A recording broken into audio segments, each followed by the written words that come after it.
Good morning and welcome to Morning Coffee with Brigid. I'm Brigid Burke. 5 minutes late today. Apologies to everybody for that. It's actually, like I said, things have actually been very, very good, but I just had a very odd thing going on with the, I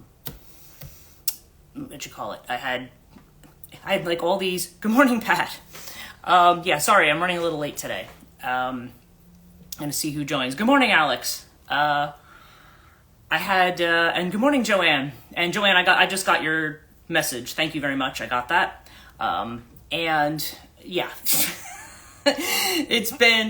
It's really weird because it's actually been like really, really good. It's like the energy's been really good for me. Good night. I woke up, I have a little torch, like a little flashlight that I use in the morning if I want to do readings before the sun comes up, because as you've noticed, I don't like putting lights on. And so that one was starting to go out. So I was like, all right, it needs new batteries. Good morning, Suda. I was like, okay, I need batteries. So I went and I put new batteries in the little torch, and that was fine. Everything was good. Then I go downstairs, my thermostat's blinking a red light saying the batteries are out on that too, you know? And it's weird because we're getting towards the end of, I guess, what you would call summertime or daylight savings time. And so usually those are the times when you check your batteries on everything. But they both decided to go today. So I decided, okay, well, let me get the batteries changed downstairs. And trying to open that stupid unit, I had a really great thermostat on my old boiler that they decided to change and put in a new complicated one that requires a box because they didn't want to be bothered putting the wire in the thermostat and the thing. So anyway, the batteries apparently went. So I found the thing on the top to pop it open, and I'm like, oh, okay, I've got 4 brand new batteries. And it kept, after I put them in, it kept saying, you still have to replace batteries. You still have to replace batteries. And I'm like, what the actual, but now I'm noticing all green lights are on up here. So maybe it's fine now. I don't know. I have to go downstairs and look at it again. But 4 brand new batteries that I verified work. And so I was a little frustrated with that this morning. I was like, I've got to get ready for a live stream and this stupid thing. It should have taken like 2 minutes to fix. And I put them in and out like 4 or 5 times. I don't know. I just think that unit's a piece of rubbish. But anyway, so enough of that. That's I hope everybody had a good this is a supermoon, harvest moon, full moon. It was shining in my window like all the way around. Joanne says, I have an upper respiratory, found out I was almost pneumonia. I'm on steroids and feeling better since yesterday. Joys of being allergic to every antibiotic. Oh goodness. Oh, I'm sorry about that. And it's really weird because there's a lot of people now. In fact, I think that's the reason that Kate's not doing the classes, because she also has a really bad respiratory thing going on as well. So, and I don't know if she's on meds for it yet or not. But yeah, but I've been hearing that from a lot of people. Tis the season for respiratory infections. Apparently, it could be a lot of things. Yeah, I do. Yes, exactly. I do hope you feel better and that. You're on the mend very soon, but I know allergies have been bad, and I'm sure anything connected to rhinitis or anything, and also upper respiratory could get much worse.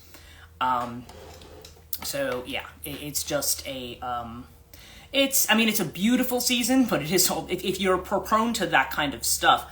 I've noticed that there are some people who tend to be more prone to respiratory infections than me. It's just like I should knock wood loudly when I say this. I have not had COVID. Okay, I somehow have managed to dodge that, and again, I'm just kind of like, because I really don't want to start with that. I have had the vaccines and everything, but I don't. I don't. For some reason, I do get sniffles. I do get stuff like that. Same way, knocking on wood over here too. Yeah. For some reason, whatever manifests for me, there's people I know who everything just manifests as respiratory, like over and over and over again. And those people I know have had COVID like multiple times. Yeah, Joanne, 4 times. And I was just thinking, Jenny, who's sometimes on here, I think she's had it 4 times also. And I forget how many times her husband's had it. And, it's, yeah.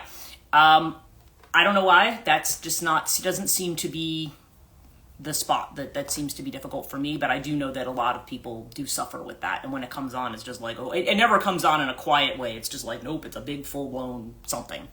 I get a cold probably once every 2 or 3 years, if I'm lucky. But yeah, that's kind of a thing. So yeah, so I'm just. But I mean, basically everything started out really, really nice. Like I said, there's just some things here. I know some of you have started new things, and what'd you call it?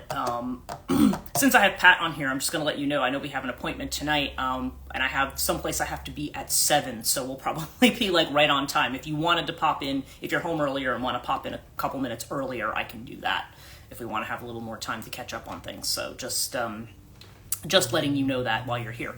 I could send you a message too, but I thought, well, I'll just tell you since you're here. So yeah, so it was just, so it's been kind of interesting. Now for me, the full moon in Aries has been about, okay, perfect.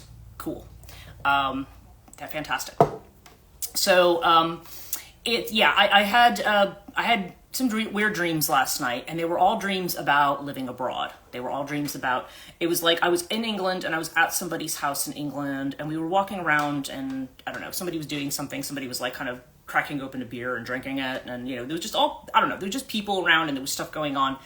And I remember standing there thinking that about the time difference between there and here, and then thinking how sad I was that I was going to have to go back here, and that I was not going to be as well understood here as I was there, which I thought was really kind of an interesting thing.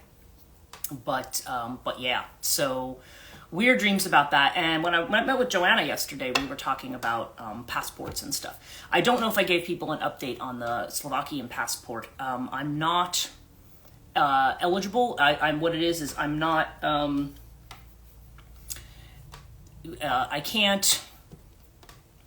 I can get what they call a Slovak living abroad certificate because of the time period that my ancestors were born in. They were born, like when they came over was before 1918, I think it was. So that puts me in a different category. But if I got that certificate and lived, and I wanted to live as a resident for like 3 years or something, then I'd be eligible for a passport. So interesting. Yeah, it is interesting. And so I just was thinking to myself, I was just like, oh, great, So I don't know. It's it was so anyway. Joanna and I were talking yesterday, and she had said to me that she says you should look into the Polish passport then. She says because I'm sure you're eligible for that. And I'm like, well, or she wasn't. To be fair, she wasn't totally sure, but she said you should look into that because the things I told her last time I had checked about eligibility, she was like, that's really weird. She goes, I don't know why that would be part of it. She goes, I think it's changed since then. So, so we'll see. I will go in and I will find out, what's going on with that. But, so yeah. So anyway, that's kind of what I've been dealing with. And good afternoon, Sam. Just so funny. I'm just talking about being abroad, and you popped in because I was having dreams about going to England and living over there. But one thing Joanna told me, because I told her, I said, I really feel like I need to go back and see my mother's family's village. And she said, oh yeah, she says, if you want to do that, she says, I'll go with you. She said, because, they all mostly speak English. She says, but in some of these little villages, they may not. So she says, well, I speak Polish. She says, I can, I can fake Slovakian. I can do Polish, I can make it work. So, yeah. And, so we're talking about taking a trip over to Slovakia at some point. Again, when money comes in and stuff. But yeah, so that's something that is interesting coming up. So anyway, so that was kind of the thing. And I know I had a whole slew of very strange dreams last night. That some of them I remember, some of them I don't remember so clearly. But my general feeling, like I said, there's a lot of the messages I was getting this morning. Is that I think what Azrael said this morning was he said there were 9 types of what we talk about these certain beings that are not they're not these kind of 9 beings that are not what's the word I'm looking for here, they're not they're not on the program with the new Earth. Let's put it that way. They're interested in maintaining the old system, and so, but he says that group is now divided. That's what he told me. He said that group is now divided, and they don't have whatever it is that they might have tried, whatever they wanted to do to try to keep things from moving forward a certain way. They can't do it now. It's not. They're not able to do it. So that's what he had said. He said, yeah, this is kind of moving along. So again, I have to take Azrael's word for it on that. So that was the latest message. I did post the Azrael video. I noticed a couple people commented on it. That I had posted on my YouTube channel. And so yeah, I did manage to get that up yesterday along with the transcript. You enjoyed the video I posted yesterday. Oh, cool. Thank you. Yes. That was something that I had put up, and just listening here to see. Sorry, I'm half distracted because it's getting colder in here, and I'm like, I hope the thermostat's now working, but now I'm hearing the heat coming on, so I think we're good. Just saw when you popped in, and so I gotta go back. Oh, okay, right. So when you came back on, you saw that I had posted the link. Got it. Okay. Yeah, it's I just decided to have a summary of all the main points that he was making. So I put all of that up, and I don't need to rehash it here because it's there, and I've also mentioned it on these live streams before. And I think the only question that I've really had about it is, what is my connection to all of that? And that's a really good question. I seem to be connected in some way to this other energy, this secondary feminine energy, but I don't know how. So that's that's the only other thing I'll say to it. I'm not really sure how I'm connected to that other, the Elamaya energy, but there seems to be a connection there. So that's the only other thing I'm going to say about that. I'm not prepared with a ghost story today. I think I've told you just about a lot of things because, again, I was actually going to go down and research that when I found that the thermostat was out and not working or whatever. So it's just this was one of those mornings where I've just been like frenetic and trying to get myself kind of back in sorts, but overall, not really complaining about anything. I mean, I just it's interesting that the new energies right now are kind of pointing me towards no worries there. Yeah, towards going overseas. Yeah, it will tomorrow. I'll be better prepared for that. I think what we'll do today is with this new moon. Sorry, I got to move stuff around here. I think what I'll do is I'm going to do just some readings this today, and let's just see what comes up for us today. Because I think I have Cartouche with me today. I mean, well, I have a bunch of things behind me. But I have my Black Moon astrology cards, which normally I have out and at the ready. Yay! Yeah, and I also have Cartouche. I think I said Cartouche.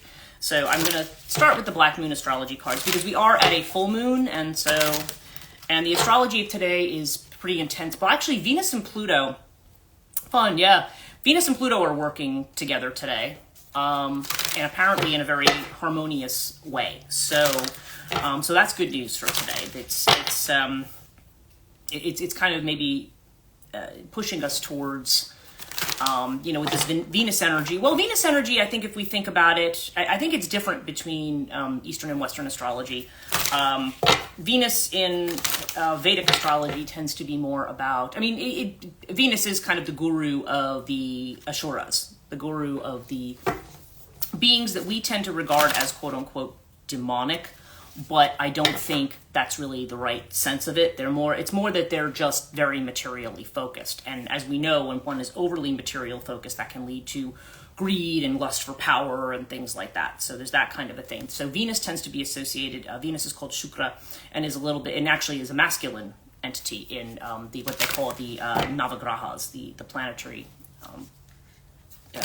thing, the planetary, I guess you would call them deities or spirits, the grahas. In Western astrology, they are connected to Venus, of course, is connected to Aphrodite and the goddess of love and things like that. And so we tend to think of Venus more in the realm of love and love kind of thing. But of course, again, that gets into the idea, isn't Venus connected to Lucifer as well? That's interesting when you connect all of that. Yes, now Venus, Lucifer, there is actually something known as Venus, Lucifer, and that is the morning star. That is Venus as the morning star in the sky. And yeah, so she's kind of like the bright light of morning. And Lucifer literally means the shining one. Now again, we go back to what Azrael says, there are no fallen angels. So Lucifer is not technically a fallen angel, but but that's the idea, is that this is really, actually, there's a really interesting book. There's a Scarlet Imprint book, called what was it? Lucifer Princeps, that's what it's called, Lucifer Princeps. There was going to be a Lucifer Praxis too, but they have a Lucifer Princeps. And he goes into the whole history of Lucifer. And I think basically, in a nutshell, Lucifer is really like this whole idea of this star that falls that we read about in the Bible, and I think it's in Isaiah. They said that's a misunderstood translation, that actually has more to do with, was connected more to the title of a Babylonian king. So that's more what it was referring to. It was not referring to any kind of angelic being. But that's kind of what it's turned into, because Satan is actually, because we can connect Lucifer to Satan, and there's not really, the connection has been created over time. But Venus, Venus also is in the sky, will make that kind of, its orbit makes a pentagram in the sky. It's kind of like the way that it moves about in the sky does make a kind of a pentagram, which is interesting. Which gives it, but again, that when we think of the pentagram, you think of pentacle suit in tarot, that has a lot to do with what we think of as material luxury, the material world, sensual pleasure, things that are pleasurable to us, okay? Because Venus tends to be connected with that, and hence connected with love. So we have all of these connections that are made there, and to be working with Pluto, this can really help us dive deep into areas that are connected to love, and to our ideas about love, maybe even our ideas about pleasure. You've noticed that, like, what we're hearing about in this kind of new Earth paradigm is that this is a time when we need to have peace. It's about play, it's about experiment, it's about enjoying the pleasures of life, which we have been told for years are bad, and we're not allowed to enjoy them because that makes us terrible people, right? But it doesn't make you a terrible person. There's nothing wrong with saying that, I enjoy life and I'm going to enjoy it as it is. There's no reason why you can't do that. So, so that's, my Kabbalah class says he's considered an angel that's attached to this realm, not to Satan. Yeah, that's an interesting question, because, Azrael has said to talk to me about the angels that actually roam the earth. And yeah, the Satan is actually, that was the role. He kind of went around the earth. Now, in Job, we see that he kind of wanders around and is like, okay, just kind of checking things out and making sure that, looking for people to test, really, in a certain way, is the way that it's construed. But he has, but Satan also has other roles in the Bible. Basically, it's any kind of role, any kind of testing role, or any kind of obstructing role tends to be connected to Satan. In occult circles, since we're talking Kabbalah, Satan tends to be represented by, is actually more like at the Tiferet point, at the middle of the tree. And Baphomet, who's not Satan per se, Lucifer is not attached to Satan. No,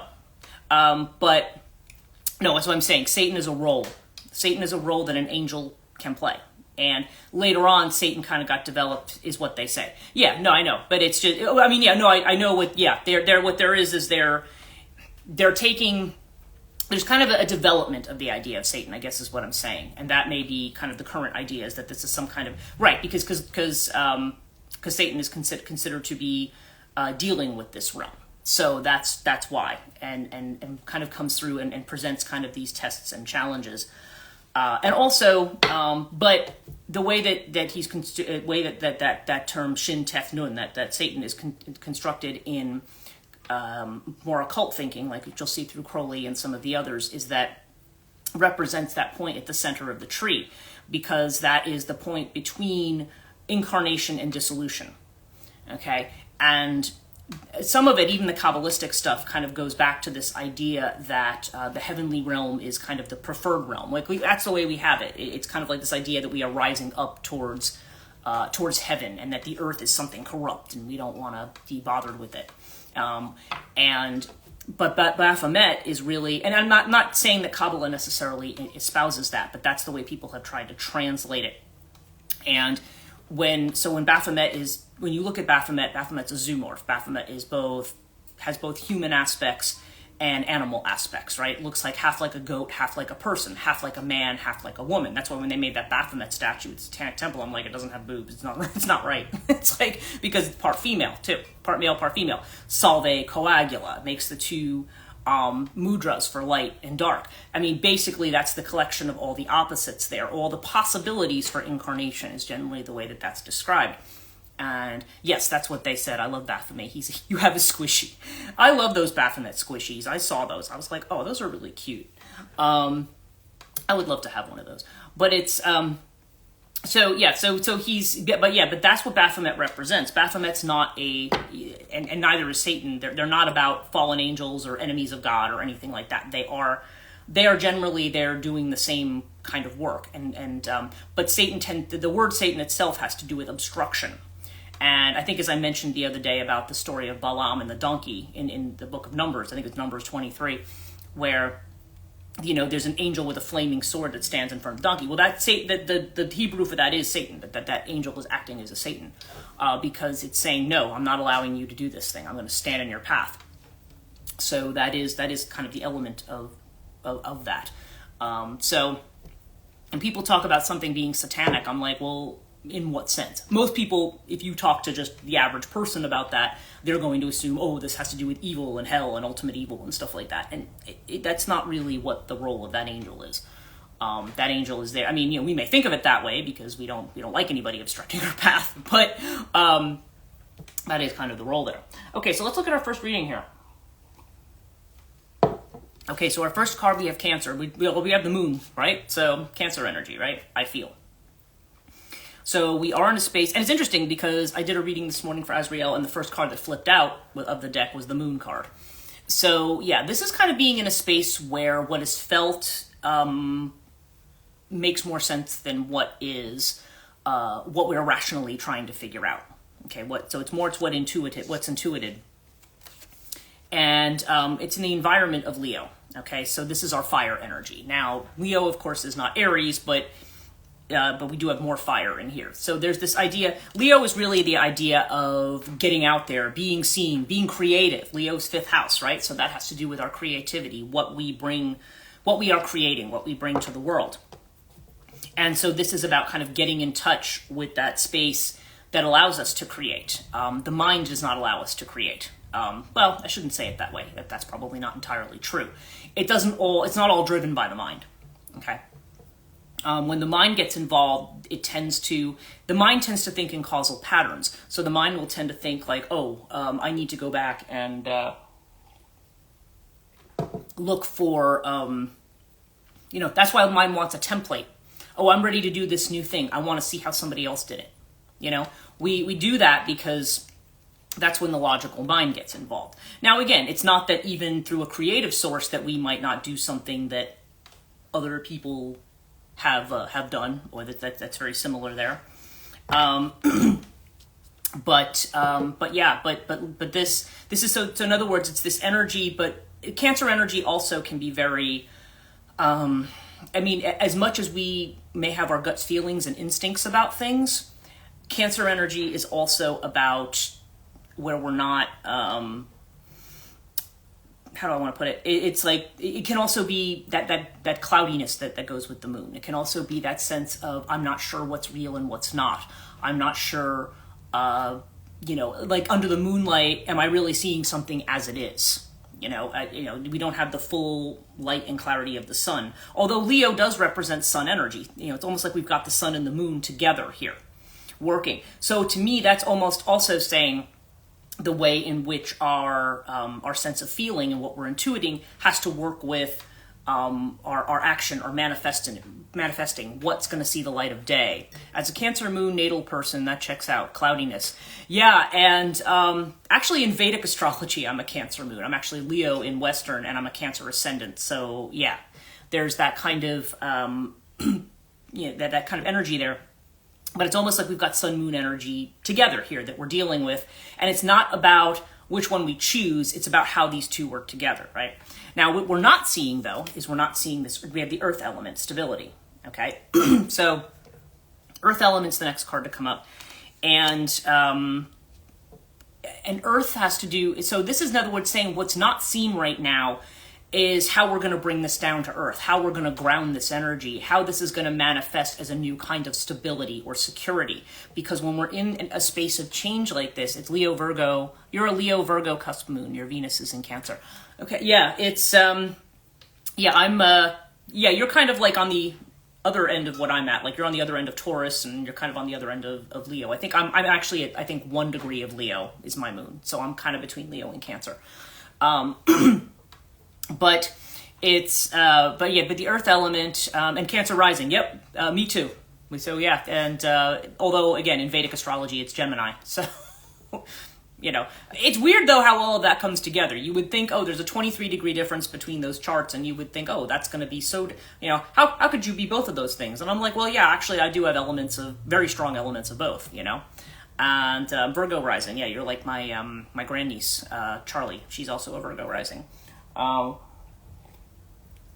the earth element here is about it's about the way, what we're not seeing right now is how all of this energetic, how all these ideas, how all this stuff we're feeling, how is this going to manifest in the real world? How is this going to bring us security? I think a lot of people are concerned right now, like especially, okay, just by way of example, if you are thinking about, say, changing careers or saying, oh, I'm going to leave my job and go do something else, or, something that I love more that might not pay as much. We're worried about things like what's going to bring stability. But this is saying what's unseen right now, what is there, is that the stability is coming. That's the piece that we're not seeing. What it's telling us to do, our action card, is the fire element, okay? We had double fire in this one. And that, of course, completely goes along with the energy of this moon. And it's definitely an energy of action. And fire element card also indicates that which is happening very, very quickly. So we do have things that are going to be coming in fast. Okay, there's stuff that's going to be coming in fast. And so, and perhaps the opportunities and abilities to manifest things. I keep feeling like when I was doing a reading this morning, I was seeing Knight of Cups in the environment. So to me, I'm like, that's invitations, it's opportunities that are coming in. And they're not something that's on our radar right now. We can feel what's coming, but we can't see in front of us how that's going to manifest. It's like, okay, it's like if I did a reading for somebody and said, oh, I see that, you're going to get another job that makes a lot of money. And so you're like, okay, well, I'm looking in the job ads. I'm not seeing anything. I'm not seeing this. I'm not seeing that. So it's something that's perceived, in some way, but that's not manifest. It's not, you're like, okay, well, or you get a 10 of Pentacles outcome and you're like, oh, okay, well, that's going to be great, but you're not seeing it right now. Like, that's kind of what's going on here. But fire is saying when it comes, it's going to come very quickly. And our outcome card is Black Moon Lilith, which is the card of mystery, which says there's something, okay, that implies two different things. First of all, Lilith is a card of rebellion. It's a card of rebelling against the old system. And that, I think, checks out with the feminine energy we have. It's this Lilith energy. It's this rebellion energy. It's saying, no, we're not going to do things this old way. We're going to do things a new way. And the fact that she's showing up here like this is, it's interesting, the way that this shows up. And because Lilith also has to do with something lurking that we're not quite seeing yet, too. But it doesn't have to be negative. It's just the idea that we're aware of something, but there's still this element of mystery here. We don't know how that, like we're at a precipice of the new, right? And it just still seems like there's stuff lurking in the shadows that we haven't seen, and we're not really sure about what that is. But according to this, what's lurking in the shadows is actually a time of abundance and stability. So, so that's not a That's actually quite a good thing. And that's kind of what I've kind of been getting through this month. I'm amazed that even when I have things that kind of don't go as planned or whatever, like this morning with the thermostat, I just find that generally speaking, I feel very, very good. Like I don't feel, I just feel like in this energy, sometimes there have been times when energy is changing and I just kind of still have this kind of undercurrent of like dread or anxiety or worry. That just doesn't seem to be there. The undercurrent here is just like, no, this is just amazing. This is going to be wonderful. This is going to be awesome. Like that's the undercurrent that I keep feeling, which is really interesting, right? I mean, it's, so it tells me that, we're seeing all of these things of like, oh my God, everything's explosive and Mars is opposing the sun, Mars is opposing Pluto, Mars is opposing this. But it seems to be saying whatever it's doing. I mean, yeah, there could be some intensity and there could be some shakeups, but ultimately it just seems to be leading to a very good place. And again, it's not quite manifest as to how that's working out. And again, I imagine it's going to be difficult, well, hopefully not difficult, different for every person. Every person's not going to necessarily experience this in the same way. So let's see what Cartouche has to say, since we have that. I know a lot of people love this deck. So let's see. See what we have in Cartouche this morning. Okay. Really interesting. Okay. So yeah, so we're starting with the air card. Okay. So air has to do with intellect, what's in the mind. It also has to do with stepping back from the situations. Air comes up when we need to, when we need to get the mind out of it a little bit. Okay. But air also has to do with change, that which is moving and that which is changing. So we definitely have an element of that here. And then we have Osiris. Yeah, again, Earth. We have this, although Osiris is more fire. But this is more that element of stability, of wanting to know, wanting to be able to take control of the situation, wanting to be in charge, wanting to know that our judgment about things is correct. Okay, that's what Osiris has a lot to do with. Osiris, of course, is the, wife of husband of Isis, and the, he's actually king of the underworld at this point. In Egyptian mythology, he became king of the underworld. But he is air card indicating quickness as well. Yeah, probably. There's definitely this sense that things could move very, very fast, because air is fast-moving energy. But air is also, to that point, the energy that says we are not... it also is saying that, okay, there's different levels of change, right? There's change that's like just happens fast, and then there's change that's absolutely cataclysmic, that tears everything down, like tower-type energy. This is not tower-type energy. This is just things are moving and changing, and get ready. It's going to change. And we may be worried about stability in all of this. Now, we've got the twins as the factor to be considered. Okay.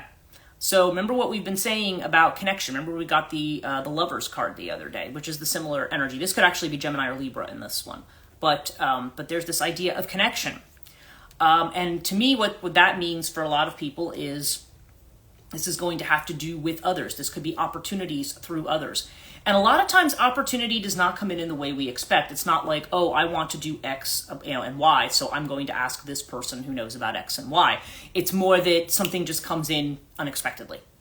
And all of a sudden the opportunity's there and it's like, oh, okay, now I got to do something with this, And yeah, we have good old Urias here, okay?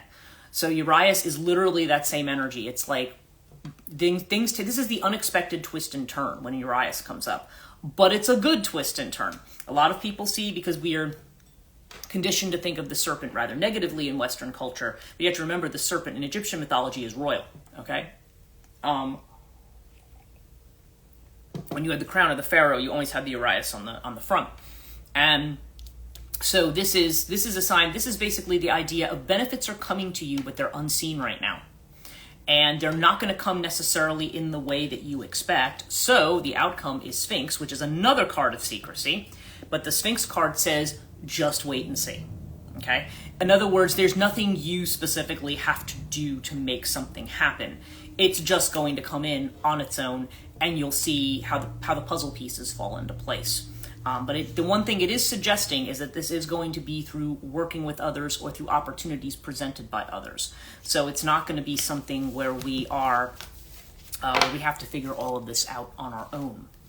Now let's see. We've also got,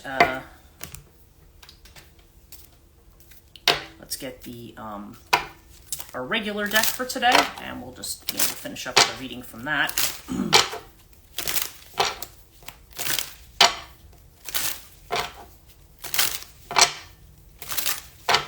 Okay.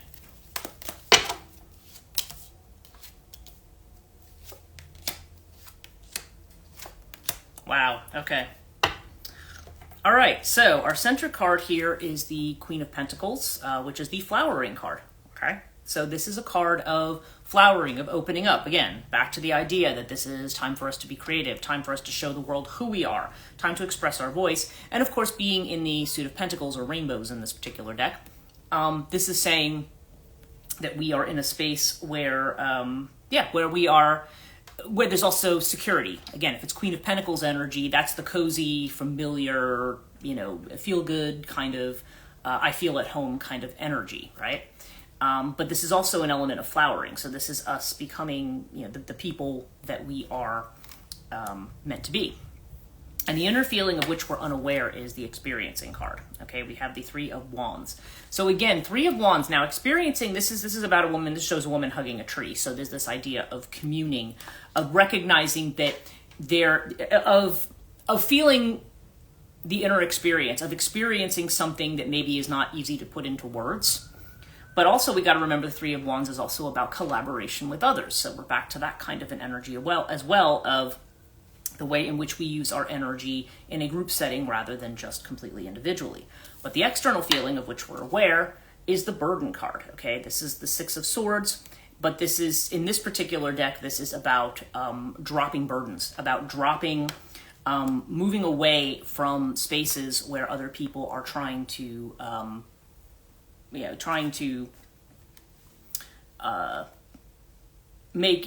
you, trying to put their stuff onto you, or sometimes even if they're not trying to put their stuff on you, the way in which we may take it on our own. Okay, so we have this burden card here. Now, our advice card, and interestingly, this is the Hierophant, but this is the nothingness card in this deck. It's the idea that you are moving into a space where there is a gap, okay? Where there's a gap, and there's nothing, literally like Cartouche said, there's just nothing to do but be in the gap, okay? And gradually what's going to happen is we have the Chariot, okay? Now, Chariot, as we know, this is the awareness card, as we've said, seeing that inner Buddha, inner Shiva, inner, whatever, you're seeing this. We're becoming aware. Between this and experiencing, we're becoming aware of more than just what we've seen before, okay? And basically, we just have to give it space to breathe. When the mind comes in and wants to surround it and say, oh, what's this? Let me interpret it. I'm going to do this. I'm going to do that. It's like you're not giving it a chance to show you what it is, I guess is what this is trying to say. We're not giving it a chance to show it, because the mind wants to jump in and dissect it. And place a limitation on it, or place a set of rules on it. So we don't actually entirely know what that is and what that's about as of yet. But there's a strong sense here that the past has gone away, and we're in a space being, as we've talked about probably for weeks now, about how we're kind of in the space where we don't really know what's coming next. But this is saying, that's okay. Let it be. It's like being in a womb. It's like in a place of gestation. You're describing my experience the last few days, the nothingness card. Gotta let it be. Yeah, it's that's kind of what it's been.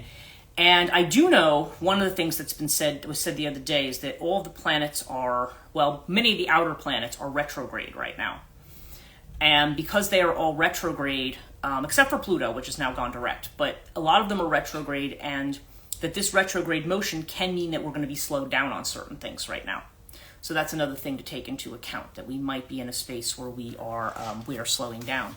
Let me see what the runes are for today. Okay. Yeah, we've got Manaz and we've got Berkana. And these are both runes of the self and of self-growth. Okay? And they did come up in the reversal, so that seems to indicate that we're we're waiting for this time of growth. Manaz is literally the rune of the self and the understanding of the self, right? And Berkana is the rune of what is flowering, of what is growing. Okay, let me grab a couple more. And now we have Perth, the unknowable. The unknowable's in operation. You just have to let the unknowable come in. And let's see what our outcome is.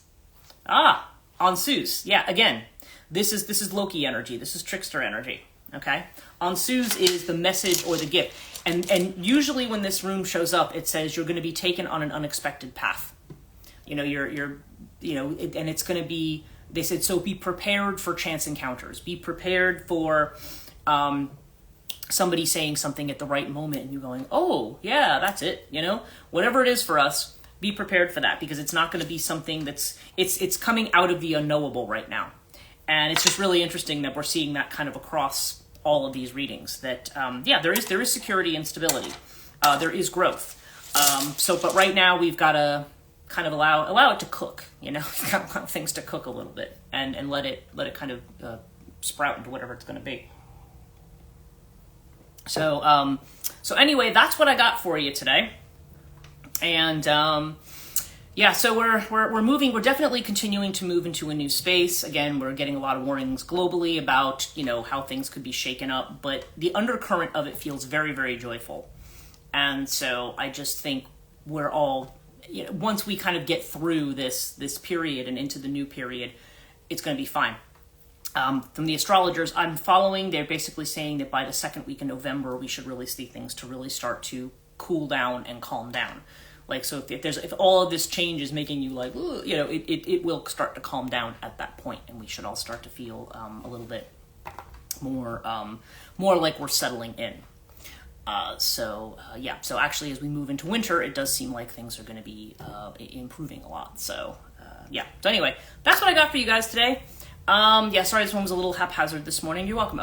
Oh, you're welcome. You're welcome. Thank you. Thank you so much. And it's too bad I'm not going to be seeing you guys at the school this week, but we will see you next week. And certainly in intuitive development, we're getting down to the last 2 classes.